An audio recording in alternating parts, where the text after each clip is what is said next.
From Marmo Studio, here's Jim Bratton. Hi, this is Jim Bratton, and this is Marmo Podcast. Today we're talking to Emily Evans. Emily, I've been looking over some about your organization, and I want to thank you very, very much for joining us today. Thank you, Jim. Thank you. I appreciate you.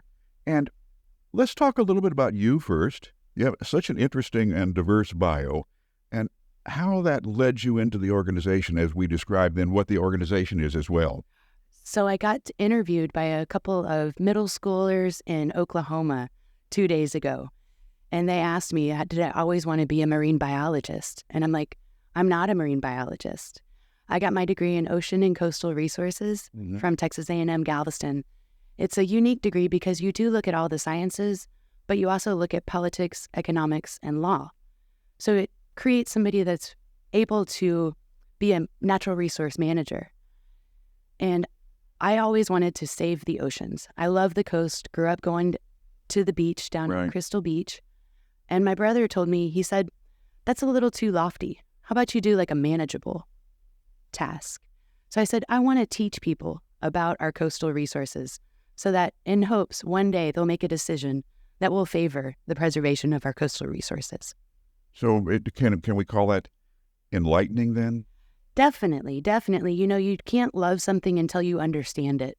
Right. And for many of the people around the world, they're not provided access to these resources. I mean, dragging a net behind a boat and pulling up blue crab and mullet and croakers, they remember that. Right. If you've never seen that, then how would you know that you want to protect it? Yeah, unless you've experienced it. So you try to make it relatable. Let's talk about a little bit about your previous working experience, because you have one note on your CV that just I'm jealous of, and that is your first job was where? Catalina Island. Yes, I graduated in December of 2004, and I got the call mid-February that they received my resume via fax. I understand that too. The same day that one of their employees that they had already slotted for training dropped out. And that day my resume popped in, and they said, can you be here in a week? And I buttoned up everything, put it in storage, flew out to Catalina, snorkeled for my very first time. Yeah. 1 week later, I was leading a group of 12 middle schoolers snorkeling the waters of Catalina. That's a quick expert training, isn't it? Man, throw me in the deep end. That's the best way to do it. You're so right. There's no option but to learn that. Yeah. So that's the most exciting for me. But other things that you've done in your previous work career, for example. Well, so yeah, Catalina started a decade-long journey of, I lived in South Carolina, worked for a nonprofit, held 2 other jobs, worked for the South Carolina Department of Natural Resources on a flounder gigging survey. Wild things. I mean, just it allowed me to springboard off into what most people weren't thinking of when they graduate college. And I ended up landing a job with another nonprofit down in La Paz, Baja California Sur. And I loved, it's called Ecology Project International, and their goal is to get the local Mexican high school students out to the island that everybody's traveling to La Paz to go to. It's a UNESCO World Heritage Site. And then again, if they don't have access to it, how are they going to know to protect it? And then I almost got deported from Mexico for working illegally for this nonprofit. Oh my. So I switched gears and started working for Baja Expeditions, which was a 7-year journey, amazing time as a naturalist guide. And so I went from school kids to families and groups of adults. And I tell you what, Jim, I didn't realize how much I learned from my guests, from my clients. Yeah. What amazing people we had out there. I'm sure. Also, I'm sure it helped you learn perspectives of different people. Totally. And where there, if you want to call it, deficiencies of information were. Totally. And then their wealth of knowledge. I had this one guy that was an Antarctic explorer. And he was in his 60s when he was a client of mine. And I tell my guests, let me know where you're going and don't venture off from the group. We're in really remote places. Safety. And he came to me and he said, Miss Emily, can I go for a hike up the ridge? Emily, can I go for? He's been on Antarctica, right? Yes, Bob, you're fine. Like, yeah, I would just hold you back. Oh, that is fantastic. Yeah, what a wealth of knowledge. Yeah. Sounds like you certainly encouraged them to share that knowledge with you. Oh, I had no idea what amazing people until I got back to Texas. Not saying that people in Texas aren't amazing, but I had a filtered group of individuals whose passions were similar to mine. That's right. It was really, it helped foster me as a young adult. Well, so you realize that you were not alone, if you would. Totally. That you were at the bottom of the funnel on that and got all of your peers, basically. Yes, it was amazing. But then I was in my mid-30s and I decided to move back to Texas, be closer to my mom, Yeah. set some foundations. I got a dog, bought a house, and then I became a realtor, I saw that in your bio. I was thinking, wait a minute.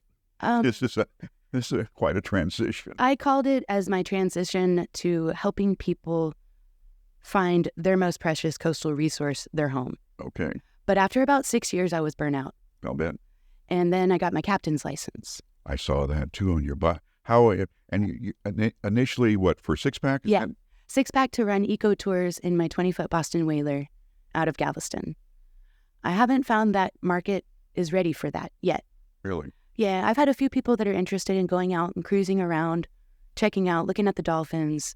I have a plankton tow net that we pull behind. Yeah. We can see the plankton in the jar.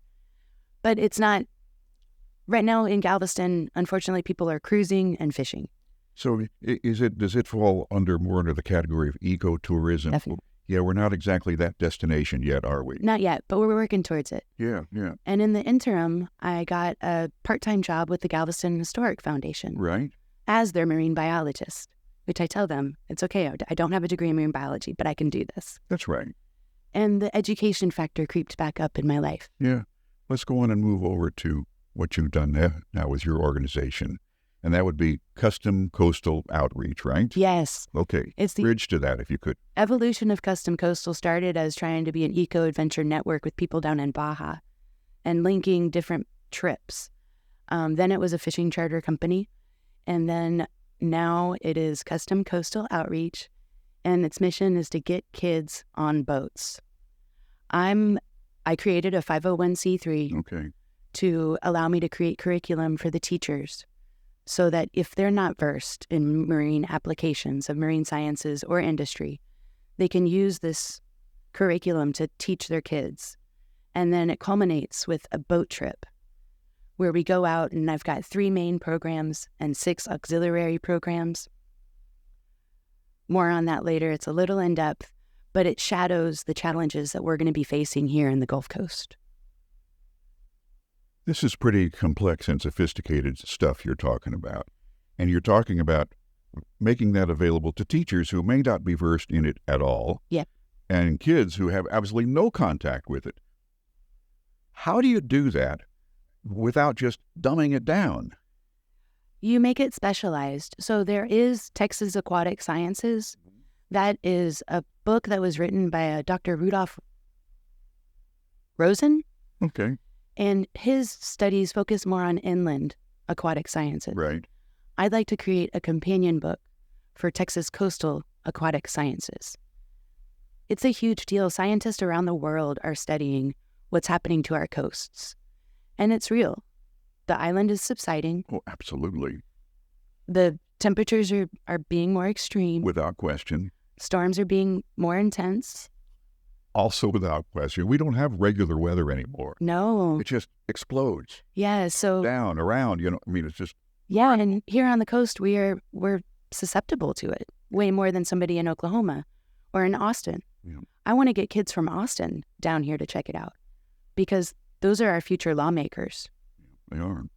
And we've got to be proactive in this because they're looking at 2 very specific parts, High Island and Surfside Beach. And we're smack dab in the middle of those. Yeah. For the changes and challenges that we're going to face in the coming decades. You're so right. This is so impressive. You've got several different styles of programs that I see on your website here.